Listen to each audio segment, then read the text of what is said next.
عليكم ورحمة الله وبركاته. ازيكم عاملين ايه؟ يا رب تكونوا بخير. النهاردة طبعا هنعمل الطاجن الجميل دوت. هو الطاجن بيتكلم عن نفسه طبعا، كلكم شايفين. ده رز معمر. طريقته سهلة وبسيطة وما بتاخدش معاكي اي وقت، ولا مكوناته كتيرة ولا اي حاجة ولا غلبة ولا اي حاجة وتكات بسيطة كده بتطلع لنا القمر الجمال اللي انتوا شايفينه ده. طبعا هنقطعه كده مع بعض ونشوفه تحفة تحفة تحفة. هو لسه سخن جدا، عايزة اوريه لكم.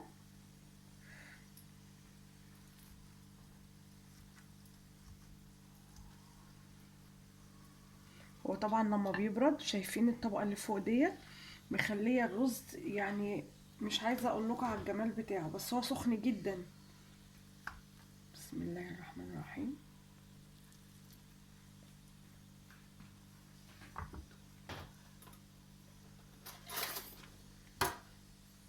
شايفين الجمال؟ بسم الله ما شاء الله. مفلفل ازاي وحلو. الطبقة ديت عاملة عازل ان احنا اصلا الرز بتاعنا، شايفين الرز بتاعنا ما ينشفش الوش بتاعه. شايفين طار ازاي، والرز باين اللبن والرز والقشطة تحفة، ولا معجن ولا اي حاجة. زي ما انتوا شايفينه مفلفل ازاي، ما شاء الله. الكاميرا حتى ظلماه. والوصفة سهلة وبسيطة وسريعة وما بتاخدش معانا اي وقت زي ما انتوا شايفين كده. الريحة بقى جبارة. يلا بقى مع بعض هنبدأ في الوصفة مع بعض والمقادير. والمكونات بتاعتنا ايه؟ معانا هنا كيلو من الحليب. الكيلو الحليب دوت معاه كوبايه ميه، يعني مج ميه. يعني حطينا كيلو اللبن غليناه وهو دافي دلوقتي معايا، حطينا عليه كوبايه ميه. ومعانا هنا دولت كوبايتين رز مغسول مش منقوع ولا حاجه. والسكر طبعا حسب الرغبه. وهنا دولت معلقتين قشطه من وش اللبن. مفيش يعني عندك ما عندكيش مفيش اي مشكله. وديت زبده انا مسيحاها اهيت، دي زبده بقري اللي هي الصفرة. تمام كده. ومعانا بقى الطاجن بتاعنا اذا كان بايركس، الومنيوم، تيفال، اي حاجه عندك اشتغلي بيها. تمام. اول حاجه هندهن الطاجن بتاعنا بالزبده. هندهنه كده بالزبده. احنا كده كده هننزل ايه؟ هننزل الرز معاه.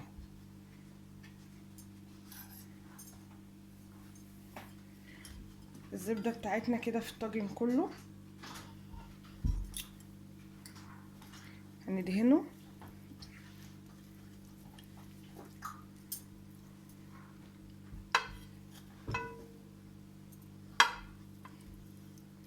زي ما انت شايفه كده، والجوانب بتاعتنا.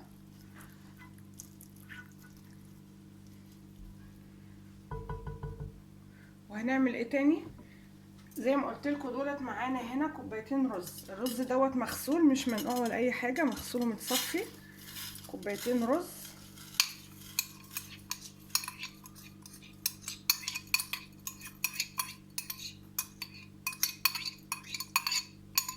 ده طاجن الرز المعمر الحلو مش الحادق. تمام. هننزل بايه؟ بالزبده بتاعتنا. دول 3 معالق زبده.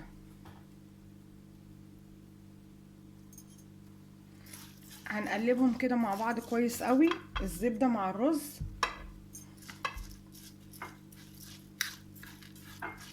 يعني هنغلف الرز بتاعنا بالزبده. تمام.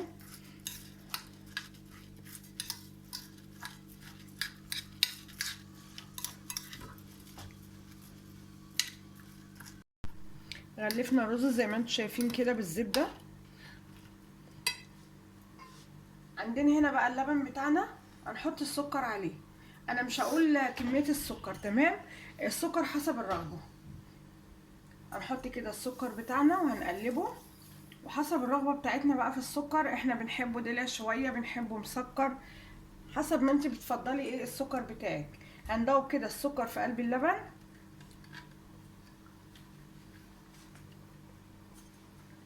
هندوبه كويس كده.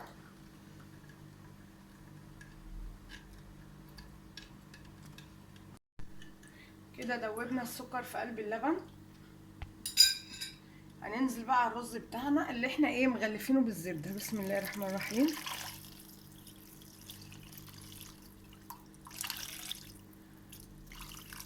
هنديله تقليبه كده.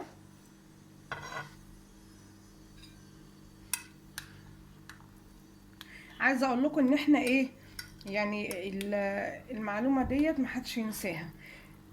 دايما دايما لما تعملي الرز المعمر انتي بتلاقي وشه كده من فوق ايه، في طبقه كده يعني بني كده جلد حلوه قوي.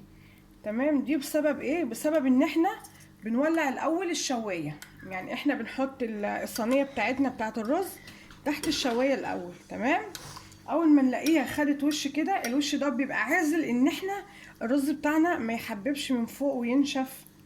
دي بتبقى مشكله كبيره قوي وناس كتير بتقعد تسأل عليها. تمام، يبقى اول حاجه هنعمل ايه؟ هنحط الرز بتاعنا تحت الشوايه. هنا انا قلت لكم دولت كوبايتين رز، كوبايتين رز غسلاهم مش نقعاهم ولا حاجه.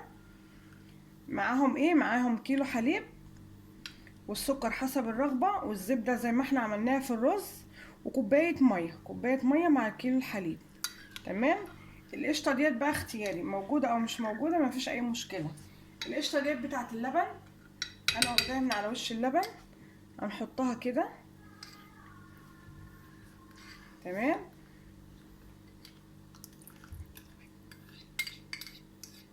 هو اصلا اللبن يعني بخيره، انا مش شايله منه القشطه، دي قشطه بتاعت لبن تاني، فهو هيعمل وش حلو قوي. الطاجن بتاعنا دوت مش هندخله زي ما هو كده، لا احنا هنحطه في اي صاج من بتاع الخبيز اللي احنا بنخبز فيه، وهوريه لكم برده جوه الفرن.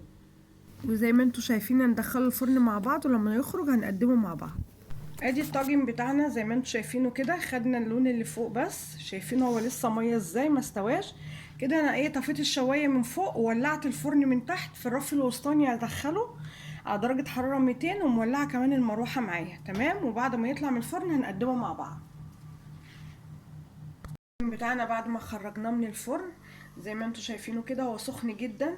انا طلعته حبيت اوريهولكوا. شايفين الوش اللي احنا ولعنا عليه الشوايه ده كان عازل ازاي للطاجن، ان هو اصلا الوش بتاعه ما ينشفش الرز معانا، يحتفظ برضو ايه بالوش والقشطه واللبن.